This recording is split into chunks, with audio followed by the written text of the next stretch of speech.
rail link from the Melbourne airport into the city. Many people would say it is long overdue. And joining me now live from Melbourne to discuss it is the Assistant Minister to the Treasurer, Michael Sukkar. Good morning. Morning, Sam. Good to be with you. Now, ministers in the finance space often don't like a lot of new spending, but is this $5 billion worth it? Well, Sam, this is a big exception to that general rule. We are very, very pleased with this announcement. I mean, obviously, not only as a minister in a Treasury portfolio, but also a Victorian, I'm smiling from ear to ear today. Airport rail is long overdue. We've got an airport that's 40 years old.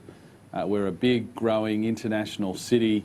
We've got congestion, which is just getting worse and worse. And this $5 billion commitment, which is quite unprecedented in the quantum of funds that the federal government's providing, we think will make this happen, make it happen much more quickly than it could otherwise, and is really the catalyst to what I think will be a city transforming piece of infrastructure.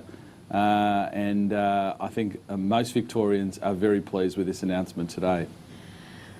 Now, in the interests of full disclosure, Michael, I have to say that the lack of a train at the Melbourne airport has driven me completely nuts for years, and I have carried on about it on Twitter, and every time I go there it annoys me a little bit because I do love a good train ride. What were they thinking all those years ago when they built that airport without a train link?